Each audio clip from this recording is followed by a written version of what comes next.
Magandang araw sa lahat. For today's video guys ay mag-a-apply tayo ng contact insecticide na naman sa ating pangalawang area dahil may nag-aatake na naman na bunhok. Pero sa hindi pa, please consider to subscribe our YouTube channel guys. Sana makatulong kayo na madagdagan tayo dito guys. Dumami-dami tayo dito.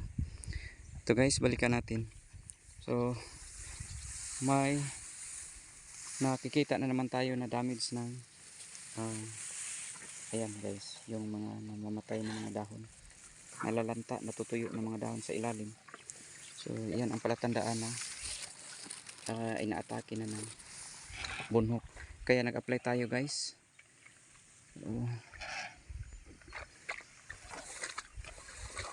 Malapit na itong matapos guys.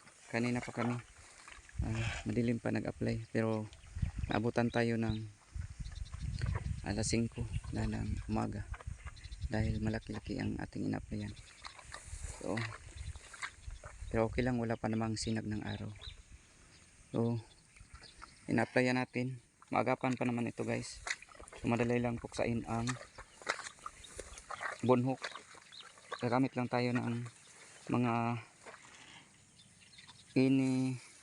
contact insecticide. So hindi yung synthetic, yung contact talaga, upang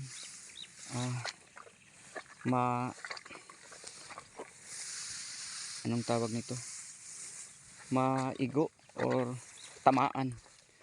Dahil contact, sisikapin nating matamaan ang mga dangan.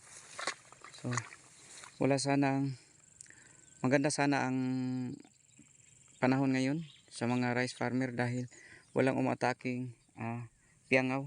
Kaso lang may bunhok. Ito talaga ang atake pag second cropping guys. Kalimitan dito sa atin pag second cropping ay bunhok ang mag-aatake. So kaya inaagapan natin.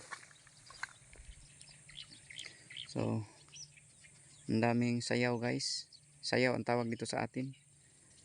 So meaning may mga dangan na tamaan sa ating pag-apply, kaya kinakain ng mga sayaw. Ayan, yung mga ibon na marami. Ayan, maraming ibon na sisiliparan, naghahanap ng ating mga natamaan ng mga dangan, insekto, kinakain nila. So ang ating area guys ay, ang variety nito sa ating pangalawang hektarya ay 216 from RCEP. 216 na variety from RCEP. Ito guys. So sa pag-ikot natin, ito ang ating nakikita. So ito ang epekto, no, damage ng kahit hindi na natin anuhin sa ilalim, silipin, makikita natin dito sa ibabaw no, ng palay na may nag-aatake na bunhok. Ito, tingnan natin sa ilalim. Ayan guys. So yan ang kanilang damage. So kinakain ang, sinisipsip ang dahon at stem ng ating palay.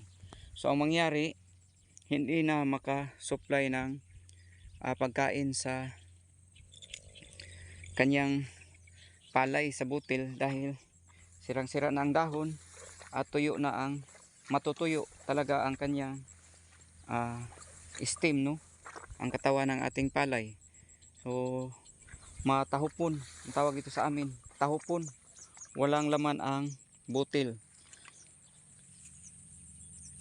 Walang laman ang butil dahil walang mai-supply sa kanyang butil dahil nahurot na, naubos na sa bunhok pag sipsip ang duga. So sa ganitong sitwasyon guys, ito talaga ang dapat natin i-close monitor dahil sa ganitong stage ng ating palay ay dito magsimulang mag-atake ang bunhok. So dito magsimula dahil matamis-tamis ito. So itong edad ng ating palay ay dito sila atake dahil ang tamis ng juice sa ganitong stage ng ating palay kaya sila na-attract.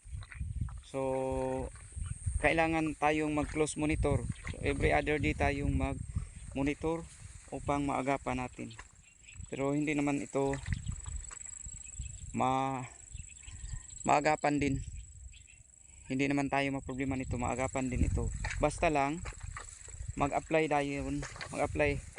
na tayo kaagad. Huwag na natin pang palipasin pa ng 2 araw, 3 araw. Pag may nakikita tayo, apply kaagad upang maagapan. Madali naman lang itong puksain. So yun ang ating tauhan na nag-a-apply.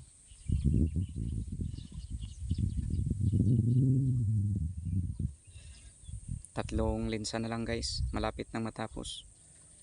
Inanon lang natin,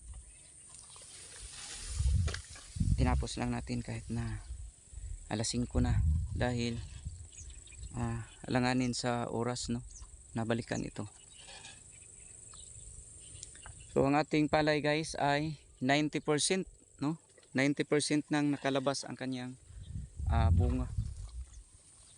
So sa ganito, again, sa ganitong sitwasyon, 65 to 70, 60 to 70 or aabot pa ng 75 dyan aatake ang bunhok sa ganong edad ng ating palay. Kaya iingatan natin at i-close monitor ang ating palayan basic pag ganyan na ang edad niya, ang gulang niya, upang bantayan natin kung atake ba sila. Yun lang po guys, maraming salamat po sa inyong patuloy na panonood sa ating mga vlog. God bless sa lahat. Happy farming.